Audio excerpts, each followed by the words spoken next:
Welcome to the Alpha Girl Confidence Podcast, where we are empowering youth female athletes to play and live confidently. My name is Shay Haddo, and each week I will bring you new episodes to teach you the strategies and tools that you need in order to live a confident, empowered life both on and off the playing field. Hey, what's up? And welcome back to episode 176. I'm your host, Shay Haddo. And in today's episode, I had the pleasure of sitting down with Tierra Brandt, who is a Muay Thai fighter from Arizona. So not only is she a fighter, but she is the best female fighter in the country. And I actually went to go watch her fight a few weeks ago in the Bay Area. And I knew that I had to have her on the podcast because she has so many amazing things to share, such an awesome story. And in this episode, we dove into how she handled balancing soccer and basketball at such a high level in high school, how she recovered from her ACL injury 2 years ago, how she dealt with the mental and physical aspects of that, how she handles being knocked down and losing, and how she really has developed this unshakable belief in herself. We also talked about how much she mentally and physically prepares leading up to a fight and what she does right before a fight to make sure that she's in the best mental headspace possible. So this is an amazing episode where we dove into so many things that I know any athlete, parent, or coach is really going to love. So get ready and enjoy the episode. What's up, T? Welcome to the show. So happy to have you on. When I went to your fight a couple weeks ago in the Bay, I was like, I have to have her on the show. So glad you're able to make it on. Yeah, thank you. Thanks for having me. Yeah. So give us a little background, give the listeners a little background on who you are, kind of, I'd love to hear a bit about, I know you have a very expansive athletic background, so I'd love to hear about that. Oh, yeah. Well, my name is Tierra Brandt. I'm 20 years old. I'm a Muay Thai fighter and a boxer. I've been doing that for about almost 10 years now. 10 years straight, pretty much. But I grew up in the sport. Both my parents were fighters, so I've always been around it. I've been competing with the national team, the United States national team, since I was 14. So going on 6 years now. Been that, but long journey. I could talk about it all day if we wanted to. Well, we're going to talk about it, not all day, but for a minute. And then you played soccer for a while too, yeah? I did, yeah. So I grew up playing soccer just because, both my parents were fighters, but I was young and I was athletic, so I ventured off into a lot of things. Soccer was one thing I did outside of fighting, was one of my favorite sports to play. Played growing up, and I played all throughout high school and varsity. But it's like my second love. I love soccer. It's a good hobby to have. So fighting is your first love? Definitely. That was like one thing growing up. Some kids play soccer, baseball. I like to punch people in the face. There was that. I love that so much. I like to punch people in the face. There you go. And like you could do that in soccer, but like it probably wouldn't end very well, right? Yeah, most referees don't like that. Have you ever gotten did you ever get a yellow card or a red card for being like overly aggressive? Luckily I didn't punch anyone, but we've got pretty close sometimes. And I see those I'm going to sound like really dumb when I talk about fighting. So just, bear with me. Oh, gotcha. Like when you kick each other, I'm like, oh my gosh, like you probably, if I played against you in soccer, I would, and if I knew you were a fighter, I would be like, I am not touching this girl. I hope that's what some girls thought. Some knew, some were just surprised. Oh, I love it. So I want to know about like, how the heck did you balance, like, because you played soccer at a pretty high level. Obviously, you were fighting at the highest level. Like, how did you balance that as a high school teenager? It was definitely not easy for sure. Because I did play all 4 years at the same time as I was competing and fighting all year round.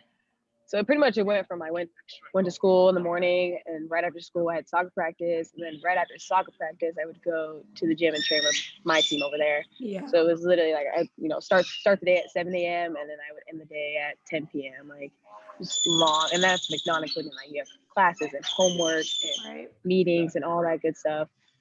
So it was definitely it takes a lot of like dedication. So most kids my age were like, even now like I still get questions. Like my friends are like, why do you do that? Like, what? But it's fun to me. I've always been athletic, so I always had to be doing something. But it definitely takes like I'm very much of a scheduled person. Like I have to have a set schedule just to keep me on track. So I knew like, all right, I'm done with classes, especially my senior year. It was a little easier. I had a half day. So I was like, I'm done at noon. Then I'm gonna go train my dad right after. And then I'm gonna go back to soccer practice. After soccer practice, I'd go back to the gym. So it was all day, 24/7. But I mean, it was hard. It was hard, definitely hard. But I think the fact that it kept me so busy, it was normal to me. So compared to most kids. And it helps that you loved it. Like if you wouldn't have loved it, there's no way you would have been able to keep up with all that. No, for sure. I mean, I loved both. So like, obviously I love to play soccer. But fighting, it's my main thing that I love to do. So it's one of those things where like, I go to soccer practice for a couple hours and then I'm like, all right, I gotta go back to the gym now, which is, it was exhausting in the moment, but then I like to win. So like, it's always, you have to put in the work to kind of get the results out of it. Yeah. How, did you ever deal with burnout at all? When I was younger, I think I was like, all right, I was fighting so often and I was really young, I was immature, those kind of things where I was like, all right, I want to do something else for a little bit. So that's why I think it also like soccer helped out kind of from that burnout because I had another thing to focus on. So I wasn't constantly like, yes, I was training all the time, but I had something else to kind of balance it out with. So I was like training every day, 6 days a week at the gym, but I had soccer with all my full team of girls that I all grew up with. So it was all that equal balance. But every now and then you get your days where like, I don't want to do this. And then the other days where like, I look forward to it. So it's kind of, I think if anything, it helped me more than the burnout. Yeah. And I think it takes a special person to do what you did. Like you said, most kids your age and even now are like, what are you doing? Like, how do you do that? So I think it's like, it does take, honestly, T, I don't think I would have been able to do that. Like I did basketball and soccer, but like fighting is a whole other beast, you know? Yeah, it's a whole lot. Cause I've ventured off in a lot of sports and it's definitely takes the most time, the most effort. Everything is more dedicated in this sport, I think. Just because it's so much preparation for such a short amount of, like, again, you saw my last fight. It's a full training camp is 6 to 8 weeks, if not longer, for 15 minutes of my life. Like that's insane. 6 to 8 weeks for like one fight. For one fight, and that's just like if you get a full preparation. Like sometimes we get, we'll get months in advance. We're like, all right, so you have like a 12-week camp. You're aware of it, but then it starts getting really strict about this 8 to 6 week part, and then for again just 15, 20 minutes of your life, if not. Sometimes it's 3 rounds. Sometimes it's not. Like, this is just a question I have about Muay Thai that I was confused about. Why are some fights 3 rounds and why are some 5 rounds? So in the amateurs, you'll go 3 rounds is just a basic. It's usually 3 2-minute rounds, unless it's a title fight. So if there's a championship on the line, then it's 5 rounds. I got you. Okay. And then professionals, mine was a title fight. Once you go professional, then usually if it's not a title fight, then it's 3 3-minute rounds, and then for a title fight, it's 5 3-minute rounds. Yeah. When I was watching, I had so many questions. I was Googling everything. So many questions. I want to talk about like preparing, like you've talked about 6 to 8 weeks of preparing before a fight, but I want to know, like, you probably don't know this, but I went to the bathroom when you were about to fight and I saw you and you were sitting in your chair and you were like, had your eyes closed. So what does your mental preparation look like? So I mean, well, throughout the whole training camp, I mean, you're 6 weeks out, you're just counting down the days to like till you get to step in the ring. Till then, everything's just I've always told myself like I won't let anyone else believe that they train harder than me. It's just how I grew up. So I'm like, in my head, I'm like, I am training way too hard for someone else to kind of beat me right now. But like when you get like right before the ring, like, you'll see me like I do a lot of like visualizations. Like you'll see me like I like to sit by myself. I don't like anyone to talk to me. I close my eyes and you kind of just visualize. Like you have to tell yourself that I'm prepared for this, and you have to just kind of like envision like your hand being raised at the end. Because even then, like I coach a lot of like young kids, and they'll come to Coach T. I don't know if I'm ready. I don't know. And then you're like, okay. Like if you tell yourself that, like you're not ready for it, and you have to like kind of rethink your own words. So like I always tell myself like you have to convince yourself. It's all in your head. You're like, I'm ready for this. I've done the work. I'm stronger than I've ever been. All that good stuff. It's kind of, and it starts 8 weeks out. So you start telling yourself 2 months in advance.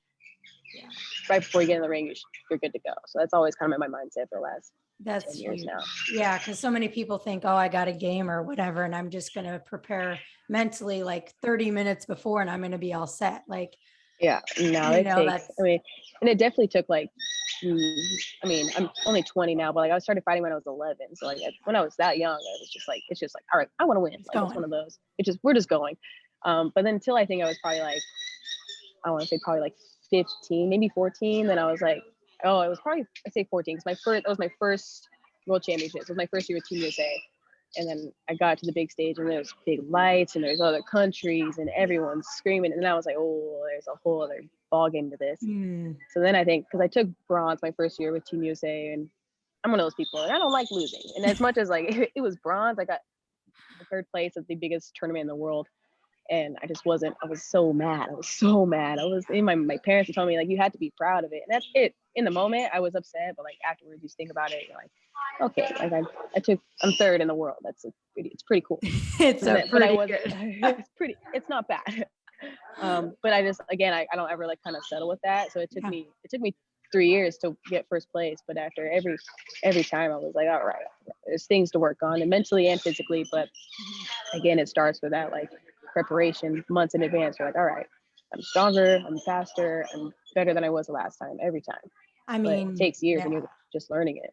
Yeah, like I say to my girls, like, you have to believe that you're the best one on the field or the court or whatever. Like you have to. Yeah. Like, if you play that way, then it's going to show. But if you don't believe you're the best one, then that's going to show as well. It really, really does. I coach little kids now for like fights, but I started, I actually coached my old high school. I went back to coach my varsity soccer team. Yeah. So I graduated 2 years ago, so I still played with a lot of those girls, so I know them really well.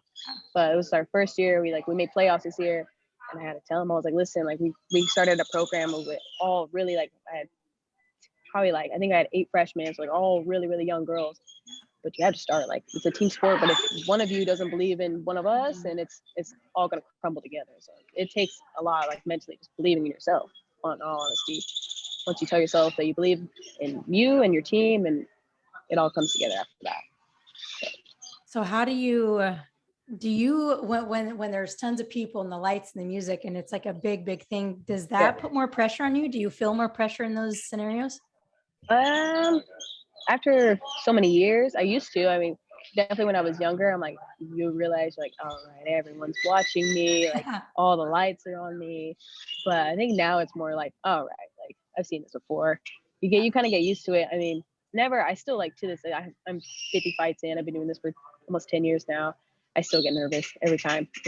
And I know like for fights, I know I'm not nervous. I'm like, something's wrong. Yes. Something's wrong. And I'm like, I don't know what it is, but for some reason I'm not nervous. And all the fights that I wasn't nervous for, I lost. Interesting. I don't know. It's usually like, I don't know, if in my head, like you kind of underestimate people, or you kind of like, you get a little cocky, and then you're like, oh, no, now it's too late. Like, so now I know, like, if I'm nervous, well, usually I tell everyone, I'm like, especially my little kids, I'm like, if you're nervous, it's good because it means you care about it.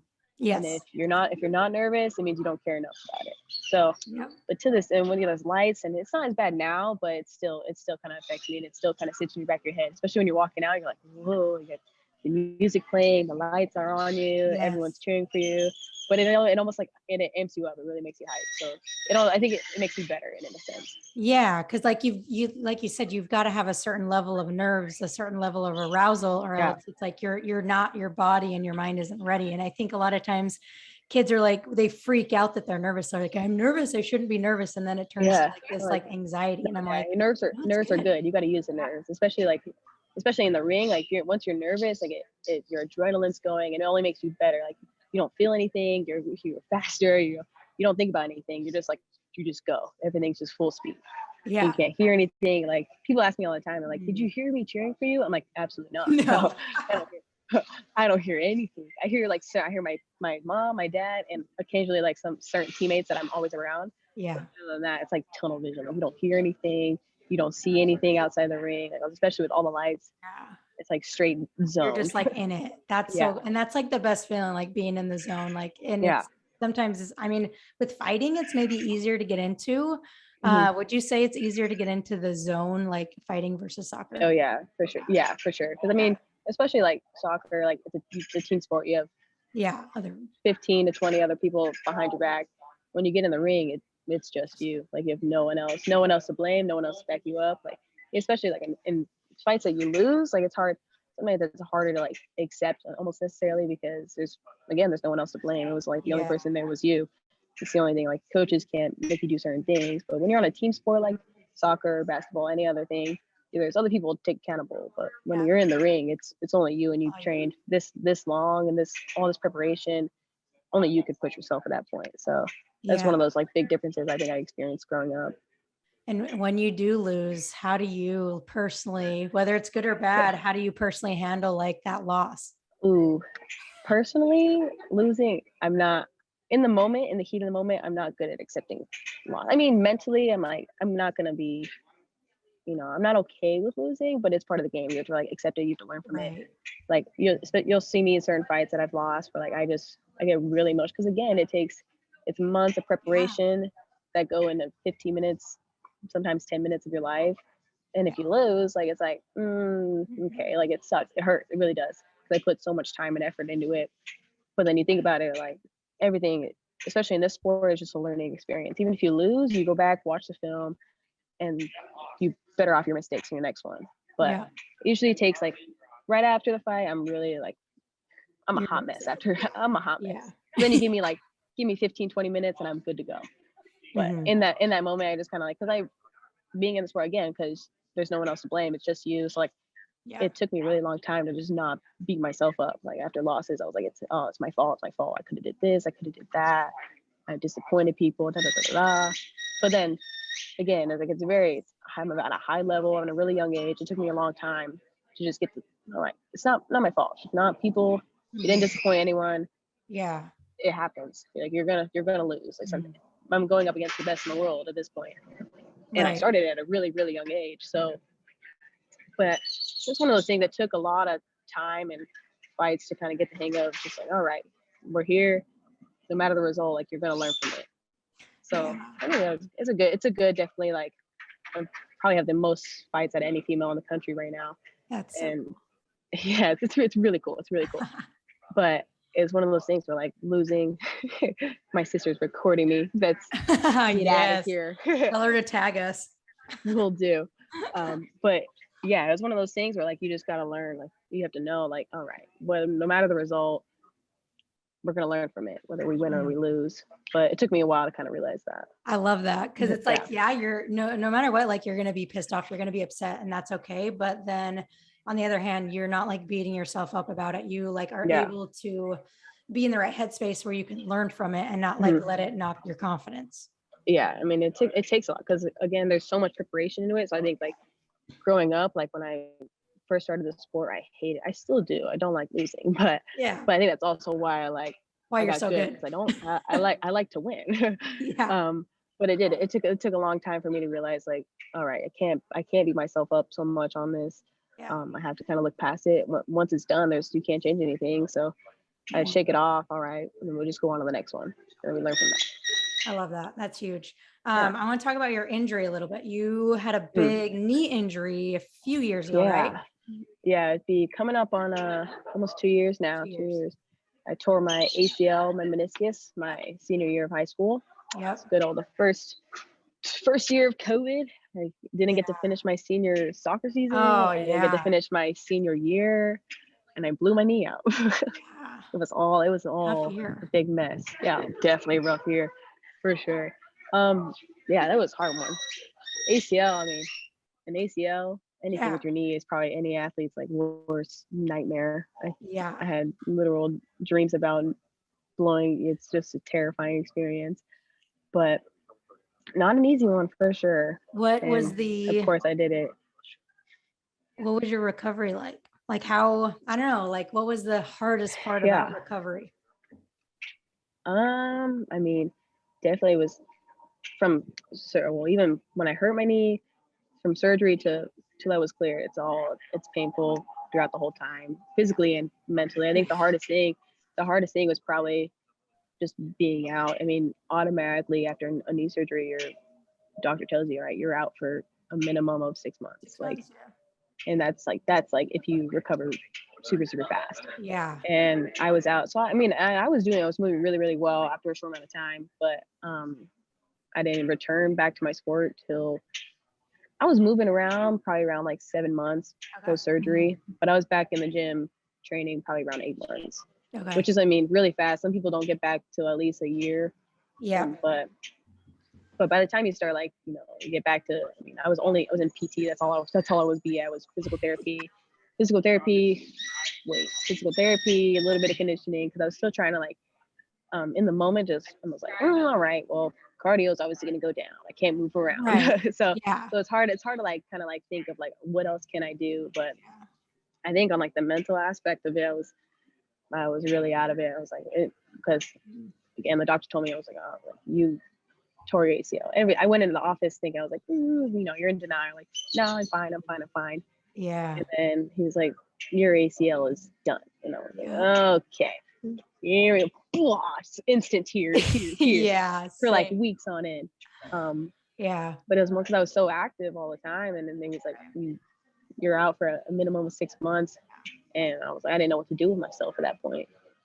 All I could do was, after surgery, you can only do so much. Like, I wasn't running. I couldn't, we had to relearn how to walk and jog.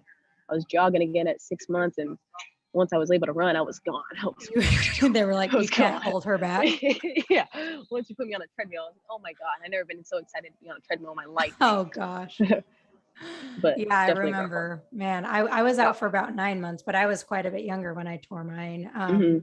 But yeah, for me, the hardest part was like getting back to playing again. So for you, what was that experience like, specifically like for your confidence? It definitely, it took me down. It takes you down. It's an injury that no one ever really wants to experience.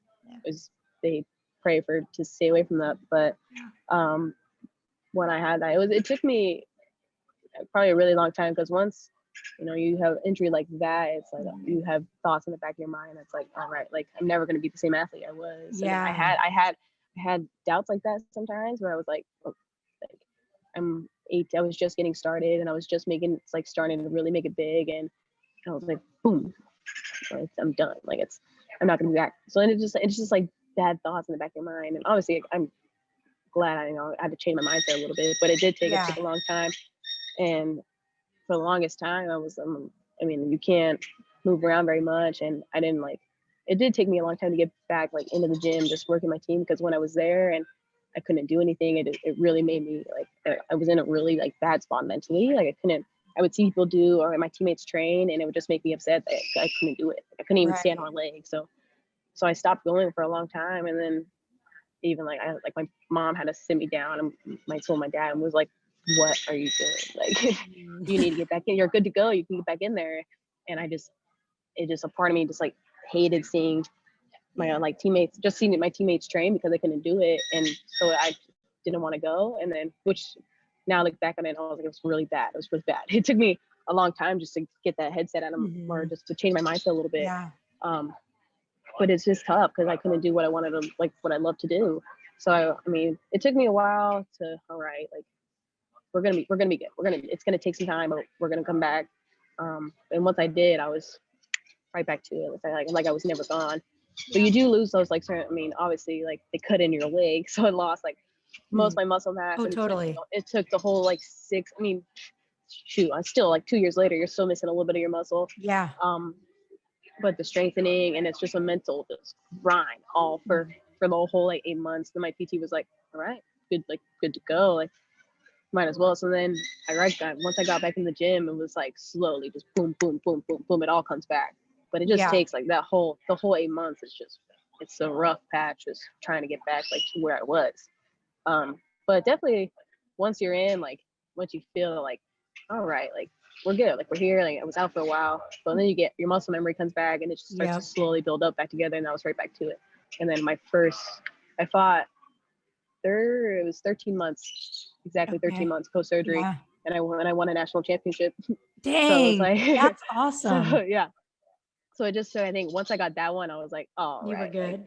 I was good. I just needed that one, where I was like, all right, I'm still here. Because I think it also helped, because, like, I'm young, and my parents were really well known in the sport. So I was really well known just because of my name pretty much. And then the injury hit, everyone was like, oh my God, like what happened? What'd you do? And of course, I y'all doing stupid stuff I wasn't supposed to be doing. I was playing flag football with some friends and blew my knee out. So it's always something you're not supposed to be doing. But once I got that one back, I think I've been cruising since. So I just needed that one. And then back to the top. Yeah. Were you at all worried about getting hurt again when you first started like getting back and fighting and everything? Yeah. Even I still like, it's one of those things where like it doesn't leave the back of your mind, I think. Yeah. Because it's just one of those like, yeah, I feel my knee feels great, like it feels normal now, but it's just one of those things like I'll do certain movements where I'm like, that feels weird. Like I didn't like that. It's just because it's one of those things where like even like I have like flashbacks, you have like PTSD almost. Oh, like, totally, yeah. Just like taking one wrong step and you're like, oh, like that's how I blew it. And I even now I really like I haven't put on a pair of cleats since I tore my ACL, just because it just scares me. Like I was running full speed and planted my foot in the ground, my knee didn't go anywhere. Yep. And so like I mean now like I'll still mess around like with the soccer ball but in the gym like I do certain like quick pivoting movements, and I'm like, ooh, it's kind of scary. But as long as you know, like I know, I'm like my knee's good, my knee's fine. It just kind of sits in the back of your head, like what if I did it again? Like it's a scary thought because it can happen. I know plenty of people, especially in soccer, where like girls, it's so common for females to tear their ACLs, and in that sport where like they'll tear one knee and then it's like really they'll tear their other knee just because they overcompensate and they're trying to make up for it. But it's super common. But it's one of those things where like you just got to know like you're fine, like it's not going to happen, but just be aware of what you're doing. Like you kind of got to just always be kind of careful with it. Yeah, I love that because I think that's one of the hardest things for girls coming back is like they play so tentatively and they hesitate so much because they're worried about getting hurt. And like that's normal because you did go through kind of a trauma, right? In a sense. But I love how you at least it sounds like it's still in the back of your mind, but it doesn't necessarily like affect the way that you go out and fight. Like it's not like you know what I mean? Would you agree? Yeah, it definitely it's just a thought. Like you just have to, it's not gonna leave your mind. Again, like you said, like it was a traumatic experience. Like it just sits in the back of your mind of like how it happened and emotions, and like sometimes I'll be running and I stop. I'm like, ooh, I remember that. Right. And then you get going again. You're like, oh, I feel fine. Like it's good to go.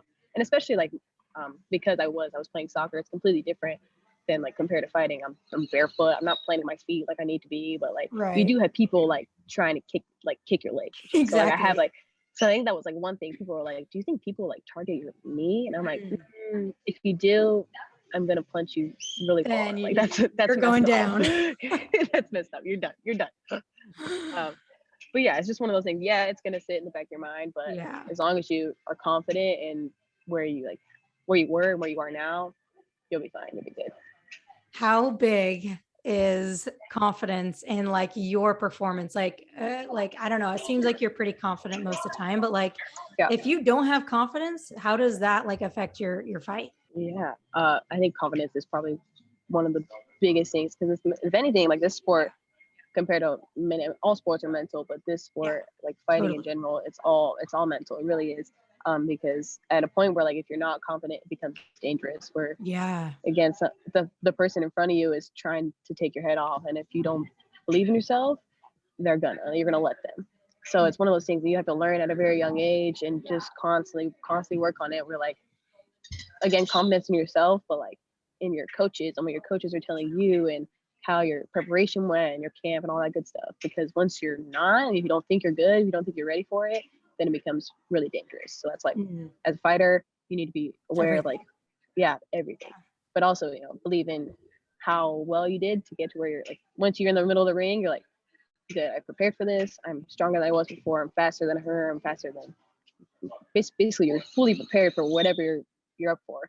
But it's probably the biggest thing is just confidence in this sport specifically, because it could take you really long ways. Yeah, I love that. All right, you ready for a couple like fun, like quick questions? Yes, of course. These are more for my selfish, just because I want to know. All right, and you probably get this question all the time. but what does it feel like to get like knocked, like maybe knocked out, but just like hit so hard? What does that feel Yeah. like? So I've never been knocked out. Okay. Thankfully. Yeah. But definitely like you'll get, I mean, it's one of those sports like you'll get hit and you're, especially I've been like rocked before where like you're kind of like, it's like, you ever seen like Doctor Strange where his soul kind of leaves his body? That's where it's like, Yeah. ooh, and it goes real slow, real quick. It's like one of those, and you just like goes out and you're like, whoa, we gotta go right back into it. Yep. Um, it's definitely like I mean, it's a weird feeling, especially because like people ask me all the time, they're like, why? Like, why do you like to do this? And I don't know. I guess you definitely have to be a little crazy to do this You sport. do. So Yeah. I might have a loose screw somewhere in Yeah, there. probably. But it's definitely, it's a, it's a fun experience, I'd say, because in other sports, like I grew up playing other sports, but like this is the one sport you don't get that kind of like that rush, like No. that adrenaline rush. And I think that's one thing where like I fell in love with the sport at a really like young age, because I didn't get that same feeling as I did playing soccer or messing around playing True. basketball, or like I ran track too, and it was just different. It's like you get Yeah. hit and you're like, I didn't like that. I didn't like that. So then it fuels you, but Right. it's a strange feeling. I love it. Okay, then on the other side, what does it feel like to knock somebody out or to just like land like an awesome Oh, punch? it's definitely, it's exhilarating. It's one of those things when we can hit someone.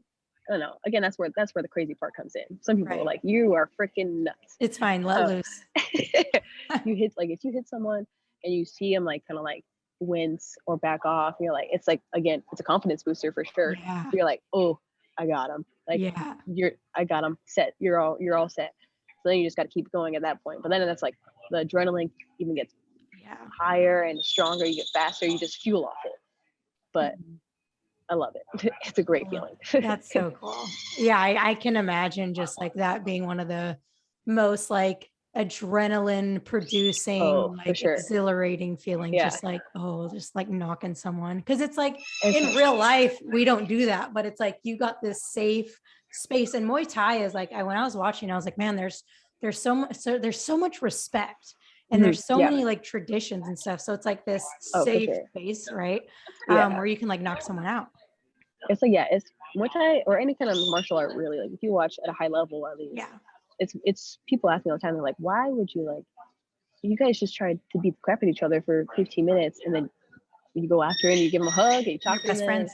Your best friends. And they're like, that is so weird. But like in the sport, that's like, that's another reason like I love the sport, because there's nothing else ever like that. Like you don't see football players going out here and No, hugging each soccer, other. man, girls soccer players are like Girls catty in soccer, general. yeah. I mean, especially girls soccer players, you guys, there's some beef between there. Like there's always, especially females, like there's a little more spite to it sometimes. Yeah. But in the ring, like a lot of my opponents, like we're friends before the fight, and everyone knows everyone. You're friends with the coaches, and then you fight, and you guys will slug it out in the ring, and then afterwards we're like, all right, let's hang out. You know, I've had friends buy me food and drinks, and they're like, all right, we're cool now. But You in the beat ring, me, I'm like, gonna buy you a burger now. Yeah, I've had those. We're like, all right, you beat me, but let me buy you a burger real quick. Like it evens out for sure. Okay, so like let's say that you're fighting like your good friend, like maybe not good friend, but a friend. Do you ever worry? I doubt you do, but like I feel like a lot of girls that ask this question, do you ever worry about like hurting like your good friend? Like, oh, I don't want to like give him a concussion or like kill him. Yeah. There's definitely because the sport is so like it's a very small sport. Like it's very everyone knows everyone's, and especially on the female side, it's even smaller because again, it's a male dominant sport, so there's not a whole lot of females in it yet. And it is growing, but I've had like, especially in my next tournament is the World Games qualifier.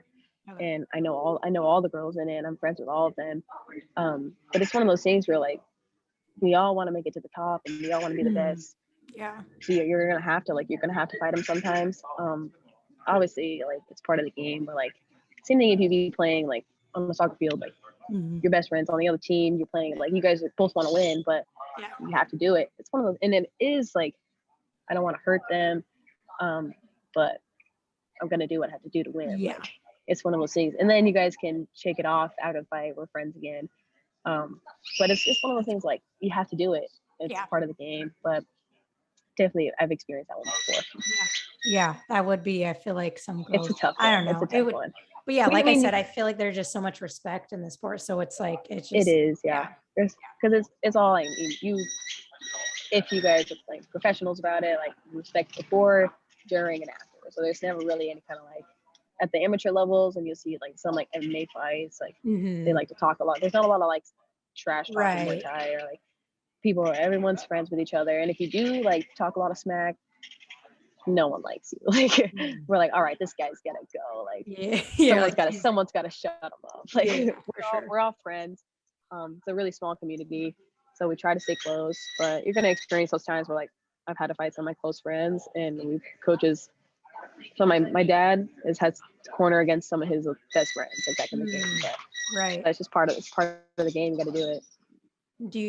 What's it like having I know your parents have been your coach forever, but like, does that ever create tension in your relationship? Oh, yeah. You know what I mean? Yeah, for sure. It's definitely, it has its good days and it has its bad days. I'm grateful for them all.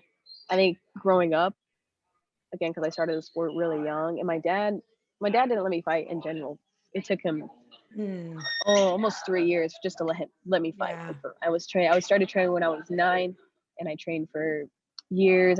He finally let me have my first fight when I was 11 years old. Yeah. But I think it's one of those things where it was like I was this little girl. Yeah. He didn't want to see me get punched in the face, and then I won my first fight. I knocked the girl out when I was 11 years old. Oh my gosh. Yeah. It's like, all right, she might be kind of good at this. So he let me do it, and I got pretty good at it. But it's one of those, because again, everyone in the gym, like, obviously he's my dad, so he treats me a little differently. Not like I'm favored or anything. He treats me all the same, like compared to the guys. Yeah. But no one else has to come home with him after. Right. So like, it's like people say you have a bad soccer game and you could drive home with your dad afterwards. That was me every night of my life. Totally. So like my days are never ending. So I mean, I wake up and he's like, all right, ready to go?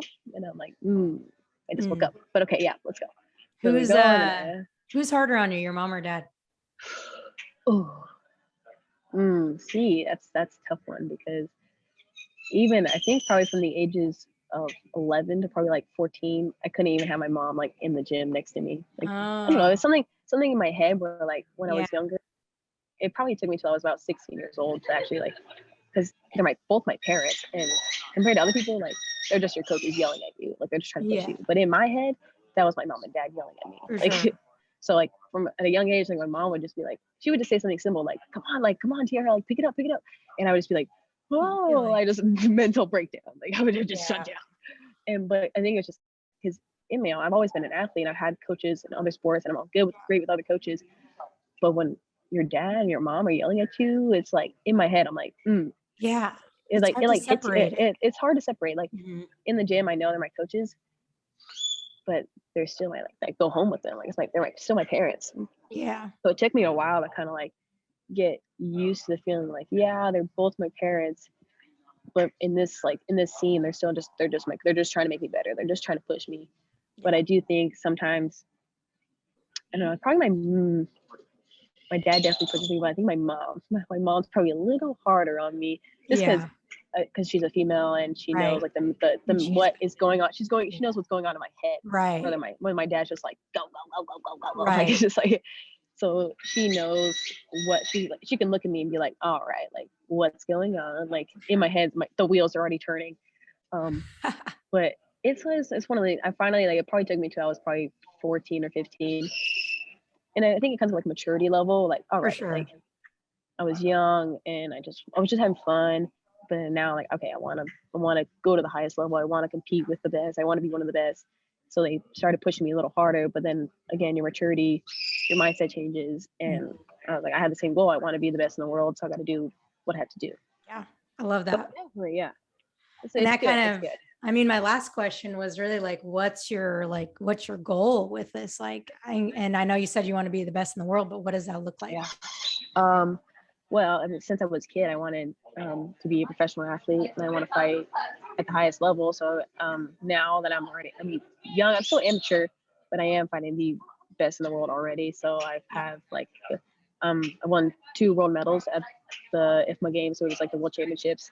And Muay Thai just now, or just last year, got recognized to be an Olympic sport. So this year we're competing for a World Game spot. So that's my next tournament's in Denver. I'm competing up.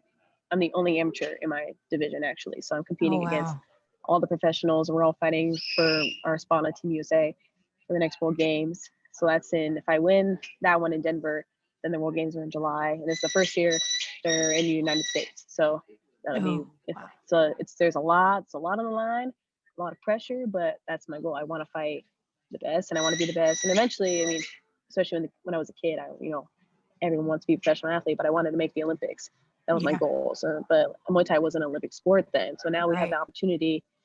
We're recognized, and if we do well in the World Games, then we're hoping to be in the next Olympic Games. So that's what I wanted to do. I want to be an Olympian, but I've been fighting for the national team since I was 14. So I've already had like that international experience already. So that's really fun. But again, like I want to be the best female fighter the world has seen. So a good start. I got a good head start. Yeah, I mean, you're already like on your way there, Yeah, and I want to turn professional, but again, my dad is always like, I'll ask him all the time, like, he knows I want to turn professional, but it's one of those things, once you turn pro, like you can't go back. So he's really hesitant on just making sure that I'm ready, and I trust him, so I rely on him to kind of make that decision for me, know when I'm ready, and when he says we're good, you're going. I'm going. That's the goal. That's so cool. I love it. Well, thanks so much, T. Let us know, like, where can people connect with you? I know you got Instagram, but where else is there? Anywhere else? Instagram. I'm on Twitter every now and then, but Instagram mainly is probably us young ones like to use Instagram. Yeah, that's your spot. Yeah. Cool. But that's it. Yeah. Well, thank you so much for coming on. Like that was, I know we went way longer than I thought because this was just so much fun. So thank you so much for coming on. I appreciate it. Yeah. Thank you.